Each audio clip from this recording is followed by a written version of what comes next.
Hello friends, welcome to the channel. आज का topic है प्रोटॉन पंप इनहिबिटर। ये जीआईटी फार्माकोलॉजी का टॉपिक है और पेप्टिक अल्सर डिसीज़ में हम इस पीपीआई को यूज़ करते हैं। ठीक है, तो पेप्टिक अल्सर डिसीज़ का ये कंटिन्यूशन है। क्लासिफिकेशन हम इसको अपलोड कर चुके हैं। ठीक है, क्लासिफिकेशन इसका पार्ट फर्स्ट था। तो प्रोटॉन पंप इनहिबिटर जो है वो क्या होता है कि जो हमारे बॉडी में, जो हमारे स्टमक में गैस्ट्रिक एसिड सिक्रीशन को रोकने के लिए होता है। ठीक है, ये जो प्रोटॉन पंप इनहिबिटर है वो हम किस लिए देते हैं? जो हमारी स्टमक में गैस्ट्रिक एसिड सिक्रीशन होता है, डेट इज़ एससीएल का फॉर्मेशन होता है, हम उसको इनहिबिट करते हैं। ठीक है, तो इसकी जो ड्रग हैं वो कौन सी ड्रग हैं? ओमेप्राजोल, पेंटोप्राजोल और लैंसोप्राजोल और एस्मोप्राजोल। तो ये जो ड्रग्स हैं वो हमारे जो हमारे स्टमक में गैस्ट्रिक एसिड सिक्रीशन हो रहा है उनको इनहिबिट करेगी। अभी क्यों इनहिबिट कर रही है? हमारे स्टमक में एसिड का सिक्रीशन ज़्यादा हो जाता है, जिसकी वजह से पेप्टिक अल्सर होने का एक कॉज है। ठीक है, एक ये चांसेस होते हैं अगर एसिडिक कंसंट्रेशन ज़्यादा हो जाएगा तो उसी को क्योर करने के लिए हम ये देते हैं। ठीक है, अगर हम इसका मैकेनिज़्म ऑफ एक्शन देख लेते हैं तो हमें पता है कि जो स्टमक की लेयर होती है वो पैराइटल सेल्स से बनती है। ठीक है, तो पैराइटल सेल्स वहाँ की जो मेन लेयर होती है और उसमें म्यूकस लेयर होती है। म्यूकस लेयर हमारी स्टमक को एससीएल से बचाती है, एससीएल के एसिडिटी से बचाती है। ठीक है, तो जो पैराइटल सेल्स होती हैं वो सीक्रेट करती हैं एससीएल। अब एससीएल का काम क्या है? वो पेप्सिनोजन को कन्वर्ट करती है पेप्सिन में। पेप्सिन क्या है? एक प्रोटीलाइटिक एंजाइम है। ठीक है, वो प्रोटीन को डिग्रेड करता है। तो जब एससीएल हमें पता है एसिडिक है, इसकी वो बढ़ जाएगी, इसकी क्वांटिटी बढ़ जाएगी तो पेप्सिन का भी कंसंट्रेशन ज़्यादा हो जाएगा। ठीक है, पेप्सिन का कन्वर्जन है वो भी ज़्यादा हो जाएगा। अब क्या है कि स्टमक में, मतलब जो ल्यूमन साइड है वहाँ पे क्या होता है कि प्रोटॉन पंप होते हैं। तो हम इसकी एक नॉर्मल फिजियोलॉजी अभी देखेंगे, फिर देखेंगे कि हमें ड्रग कहाँ यूज़ करनी है। ठीक है, तो वहाँ पे प्रोटॉन पंप प्रेजेंट होते हैं। ये रहे, यहाँ पे प्रोटॉन पंप प्रेजेंट होते हैं जो ल्यूमन साइड होता है। ये हो गए ब्लड पार्ट, ये पैराइटल सेल्स हो गई और ये हमारा कैनालिक्यूली हो गई। ठीक है, तो क्या होता है कि यहाँ पे प्रोटॉन पंप प्रेजेंट होते हैं। तो प्रोटॉन पंप है क्या? ये एक एंटीपोर्टर है जो कि है ना, जो कि टू आयंस को एक्सचेंज करता है अपोजिट डायरेक्शन में। अब ये यहाँ चला गया और ये अंदर आएगा, तो ये वो पंप है, ये इसको हम एंटीपोर्टर बोलते हैं। ये दो आयन को एक्सचेंज करता है with the help of ATP. इसमें एटीपी भी लगती है और एंटीपोर्टर मतलब अपोजिट डायरेक्शन में इसको एक्सचेंज करता है और इसमें एटीपी का यूज़ भी होता है। ठीक है, तो जो अगर H पॉजिटिव बाहर जाएगा पैराइटल सेल से तो वो बाहर जाके मतलब एससीएल का फॉर्मेशन करेगा। ठीक है, एससीएल का फॉर्मेशन वो पैराइटल सेल के बाहर करेगा। तो क्या होता है कि जब हम पीपीआई देंगे, मतलब प्रोटॉन पंप इनहिबिटर देंगे, मतलब ये वाली ड्रग्स देंगे, ओमेप्राजोल, पेंटोप्राजोल वगैरह अगर हम देते हैं तो क्या होता है कि वो इनहिबिट करता है इस पंप को। जो प्रोटॉन पंप है वो इसको इनहिबिट करता है। मतलब अगर ये इनहिबिट हो जाएगा तो H पॉजिटिव आयन बाहर ही नहीं जाएगा, प्रोटॉन है वो बाहर ही नहीं जाएगा और उससे एससीएल का फॉर्मेशन नहीं होगा। अब एससीएल का फॉर्मेशन ही तो हमको रोकना है, जिसकी वजह से एसिडिक नेचर जो है वहाँ पे बढ़ रहा है। ठीक है, और उसकी वजह से अल्सर्स हो रहे हैं। तो हमें उसी H पॉजिटिव मतलब गैस्ट्रिक एसिड सीक्रेशन को रोकना है, एसिड फॉर्मेशन को रोकना है।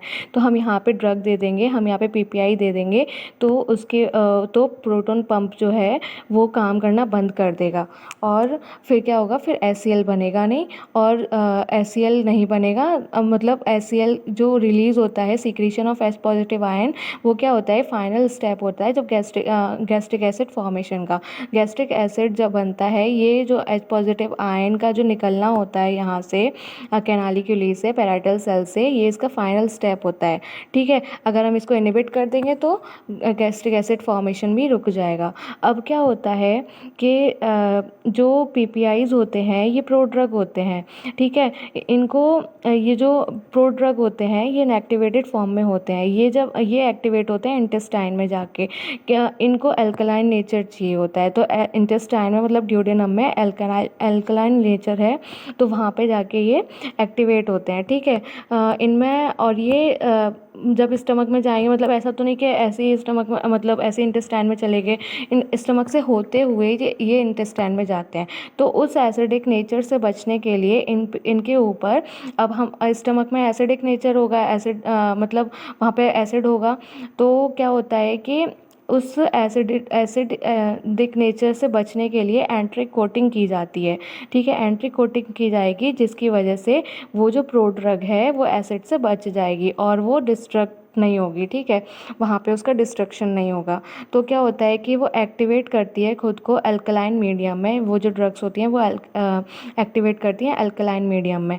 अब अल्कलाइन मीडियम मतलब ड्यूडेनम में, तो ड्यूडेनम में वो एब्जॉर्ब होगी और फिर जाएगी टारगेट साइट पे, और टारगेट साइट इसकी कौन सी है, पैराइटल सेल। तो जो पीपीआई मतलब क्या होगा, फिर ये टारगेट साइट पे जाएगी, मतलब ड्यूडेनम से ये पहले ब्लड में जाएगी, ब्लड से फिर वो पैराइटल सेल में जाएगी, पैराइटल सेल की कैनालिक्युली से होके वो खुद को एक्टिवेट करेगी, ठीक है, सल्फोनामाइड में। सल्फोनामाइड ये इसकी एक्टिव फॉर्म होती है, चार्ज फॉर्म होती है, और सल्फोनामाइड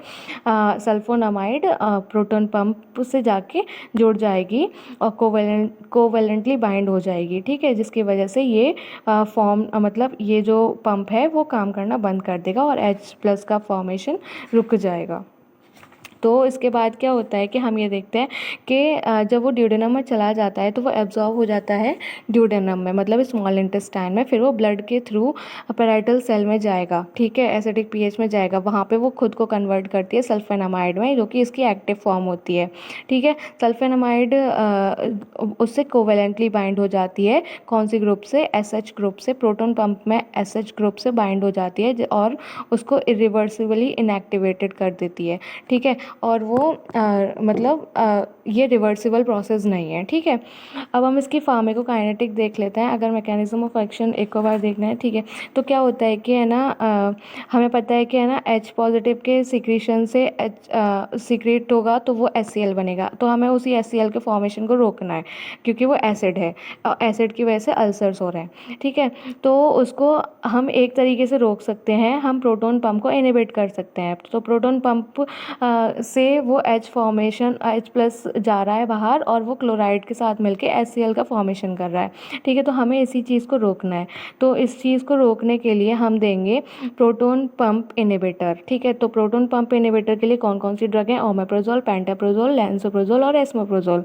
तो ये जो हम देंगे तो ये होती हैं प्रोड्रग, ये इन पे होती है एंट्रिक कोटिंग, जो कि है ना, जो कि केवल अल्कलाइन नेचर में ही जाके ये हम इसको स्टमक में भेजेंगे, ठीक है। तो मतलब हम पहले इसको ड्यूडेनम में भेजेंगे, फिर ये स्टमक में जाएगी।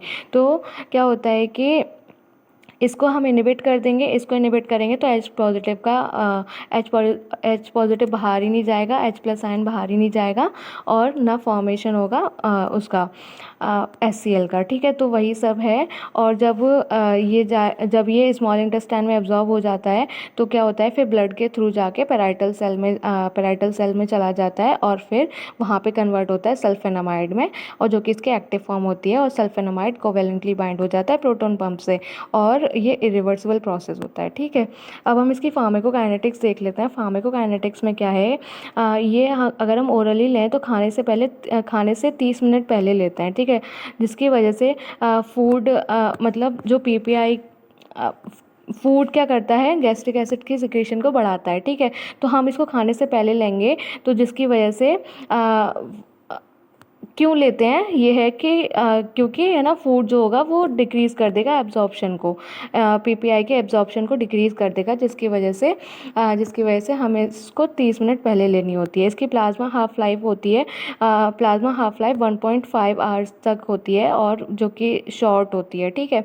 Acid secretion inhibit for 24 hours, जो एसिड सिक्रीशन होता है वो 24 आवर के लिए इनहिबिट हो जाता है, क्योंकि जो irreversible inhibition of proton pump, क्योंकि है ना हमें पता है कि वो इरिवर्सिबल प्रोसेस होता है प्रोटॉन पंप जो हम वहाँ पे उसको भेजते हैं, ठीक है। प्रोटॉन पंप इनहिबिटर के लिए ये रिवर्सिबल प्रोसेस होता है, ठीक है।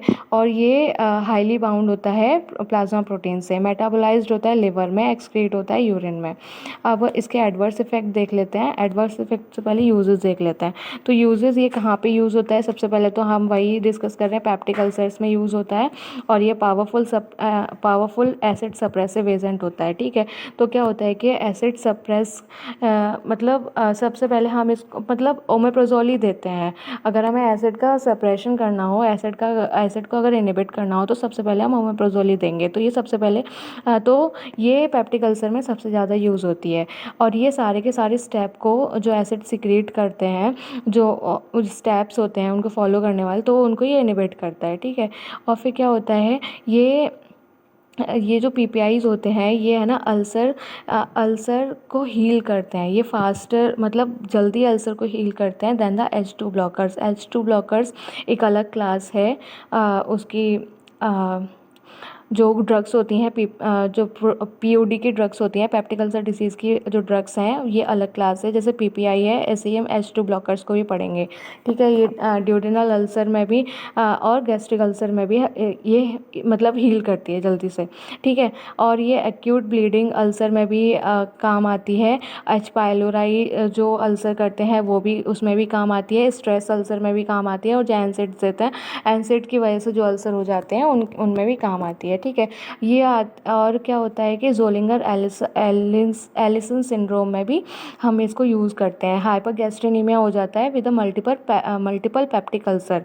और जो इसमें सर्जरी मतलब जो इसका ट्रीटमेंट है वो सर्जरी ही है। लेकिन अगर हम है ना सर्जरी नहीं कराते हैं तो पीपीआई जो प्रोटॉन पंप इनहिबिटर हैं वो मस्ट रिकमेंडेड होती हैं, ठीक है। मतलब हमें ये देनी ही होती है। और ये इसका थर्ड यूज़ है GERD, गैस्ट्रोइसोफेजियल रिफ्लक्स डिसीज़। वहाँ पे जो इसोफेजाइटिस हो जाता है ये उसके वहाँ पे हील करता है। जो भी इरोजन्स हो जाते हैं, जो भी डिस्ट्रक्शन हो जाते हैं, ये उनको हील करता है। अगर हम इसके एडवर्स इफेक्ट देखें तो headache, diarrhoea, abdominal pain, skin rashes, arthralgia और विटामिन B12 का अभी एब्जॉर्प्शन कम हो जाता है और ऑस्टियोपोरोसिस भी हो जाता है। तो ये था हमारा proton pump inhibitor. I hope आपको मैकेनिज़्म ऑफ एक्शन समझ में आया होगा, क्योंकि मैकेनिज़्म ऑफ एक्शन अगर हम ठीक से समझ लेते हैं तो बाकी की सारी ड्रग्स हम अच्छे से समझ जाएंगे, ठीक है। सारी की सारी ड्रग्स हमारा इसी मैकेनिज़्म पे वो डिपेंड होती है, ठीक है। तो ये हमें समझ लेना है अच्छे तरीके से। तो ये था प्रोटॉन पंप इनहिबिटर। आगे की क्लास हम जो क्लास है H2 ब्लॉकर्स, एंटासिड्स, वो भी हम जल्दी अपलोड करेंगे। Thank you so much for watching the lecture. Thank you.